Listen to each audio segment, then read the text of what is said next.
I've been seeing and hearing stories about Luos being chased from Busia County by Governor Otwoma, and that prompted me to do some further digging into the matter to see if he actually made those remarks. And guess what? It does sound like he did say what he's being accused of saying. Just listen into this tip. Kujua wenye Busia ni nani? Hadi hii vijana walikuja hapa kufanya magendo. Vijana walikuja hapa kufanya magendo. Ndio wenye hii town. Sisi tunawapatia hapa kufanya biashara. Wamefanya magendo ambaye hata isaidie watu wetu. Lakini baada ya hiyo asante wanatupatia ni kututukana. Mnakubali hiyo? Mnakubali hiyo? Ati wanaenda hata wanavunja manyumba ya wengine. Kunawakenda. Kufukiri sana. Kunawakenda. So apparently the people Otwoma is threatening to visit and possibly chase from Busia are the Luos. Not my words. Here's Gladys Wanga affirming it. Mheshimiwa Otwoma, umesema kitu ya maana sana. Ulisema ukweli, nilikupigia simu. Nikakwambia governor, nasikia kuna tension mingi. Na mimi nilikuwa nasikia kwa roho yangu, hapa Busia ndio ngome ya ODM. Inashinda Homa Bay kwa mbali, hata kwa registration ya members ya chama cha chungwa. The cradle of the ODM party lives here in Busia. Hiyo ndio maana nilikupigia simu nikasema hii ni mambo gani nasikia. Lakini wewe umesema mambo hapa ambayo mimi nimeshukuru. Kwa sababu umesema kabila zote zimeishi pamoja hapa Busia. Na Wajaluo umesema they have not been invited in this Busia. They are Busia people. They are Busia by right. They are Busia by birth. They are Busia by everything. Kwa hivyo they live here not by favor of anybody, but by right as a people. Na mimi najua hata kwa hii hall nikisema Jothuru wauntie watu watakuwa wengi sana hapa. Now in this video I want us to look into some of the reasons why Governor Otwoma appears to be asking our Luo brothers and sisters to exit. And so with no further ado, let's get after it. Number 1. Otwoma's beef with the quote-unquote non-Luyas in Busia started from this viral clip where some Kenyans decided to insult him.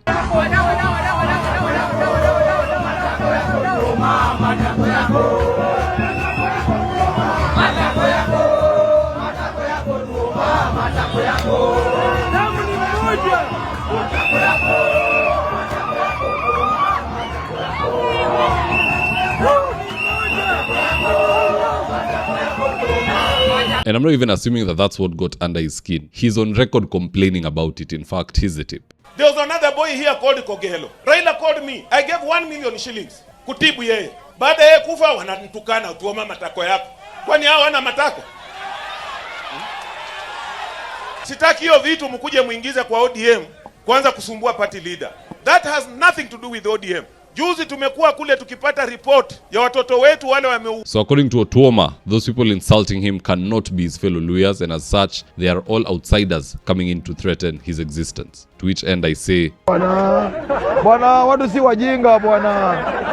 Watu si wajinga vile mnadhani. What Otwoma needs to know that he's not just rejected by the Luos in Busia. Even his own fellow Luyas have rejected him, and the reason for that rejection is simple. His love for Ruto. If he wants to survive and stop getting insulted, let him stop walking around with questionable people. Birds of a feather flock together. Ukionekana na yule, wana assume nyinyi mko kimoja. Pia unapewa treatment ya yule. Detach yourself and see that this problem will go away swiftly. Number 2, when Osotsi went to Kisumu, some Luo youths attacked him, and we all got to see it on TV. And Babu Owino went on further to tell us that those were Raymond Omolo's people, which partly explains to me why, despite Babu Owino naming and shaming them, only 3 out of around 20 of them were arrested, and the 3 are probably now out enjoying freedom. So could this statement by Otwoma be revenge from Mulembe Nation for what happened to Osotsi in Kisumu? I for one can't rule that out. Number 3, there's circulating rumors that ODM wants to give a direct ticket to Florence Mwikali, who narrowly lost to Otwoma in 2022. I think Otwoma got 49,000 votes and Mwikali got 30,000 thereabout. So Otwoma is now throwing a temper tantrum against Luos because he feels the leadership of ODM is predominantly what? Luo, to be honest. Oburu,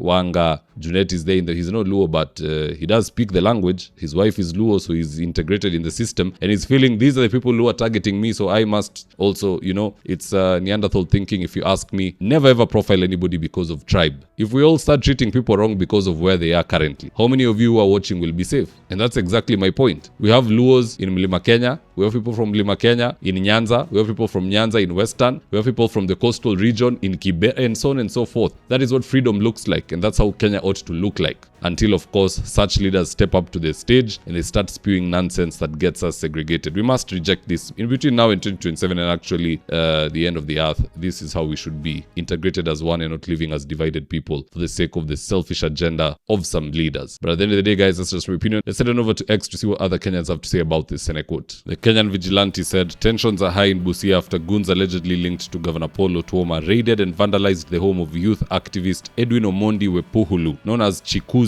The attack follows intense protests over county governance and the recent shooting of 2 youths. Willis Evans Otieno said, Governor Paul Otwoma, shame on you. This is the 21st century. Civilized leaders unite people. They do not stand on political platforms and pit one community against another. There is nothing visionary, courageous, or honorable about ethnic rhetoric. It is the refuge of politicians who have run out of ideas and believe fear can achieve what leadership cannot. Busia is not a tribal kingdom. It is Kenyan soil. Every Kenyan has an equal constitutional right to live, work, invest, and participate in politics there without being threatened because of their ethnicity or political opinion. Kenyans should reject this politics of ethnic intimidation wherever it appears. I concur 100% with whatever Willis is saying. Honorable Japhet Ouma said, Busia Governor Paul Otwoma allegedly sent goons to target anyone opposing him politically during the night. Houses were reportedly burnt, people were beaten and threatened, and operations were carried out throughout the night to ensure that the ODM rally today proceeded without anyone heckling the governor while he's speaking. The one-time chants on him, and so on and so forth. You get whatever he's saying. Philemon Igondi said, I saw his video in Bulanda, Busia. It was pathetic of a leader like him to speak like that. Kenyans should never allow themselves to be used by these politicians. I agree. Say no to tribalism and ethnic profiling. Live with your neighbor as if they are your sibling.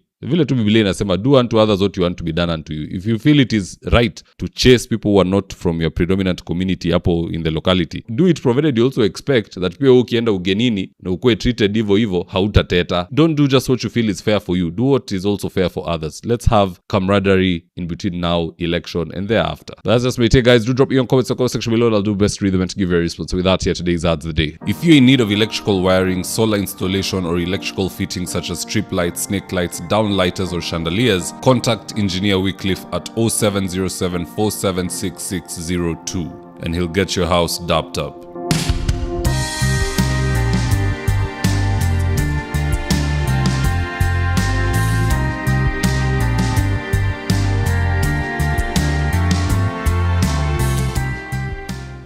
Interior design is one of those things you can't afford to get wrong. So if you're looking for experts to do your gypsum, wainscoting, paintwork, tiles, washrooms, and kitchen, reach out to Dhaka Living on 0706 026 218. That's 0706 026 218. If you're here for the first time, please go on and hit the subscribe button. And if you're watching from a different platform, just head on over to YouTube, search for David Wafula, hit the subscribe button. You're going to be getting a ton of content of this nature. If politics is something you're passionate about, this is definitely the one channel that you really need to subscribe to. Alright guys, adios.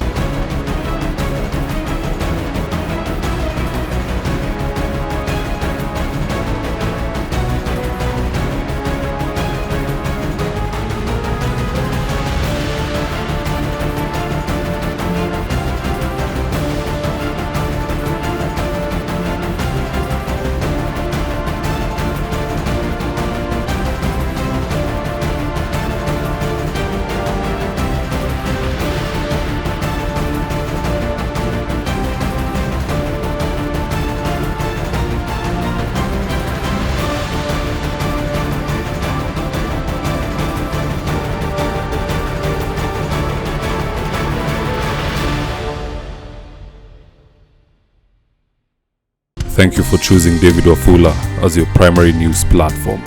We put countless hours in research, recording, and editing. By showing up each and every day to watch our videos, you encourage us to generate more videos for the viewers. We are on a mission to inform, educate, and build a better tomorrow.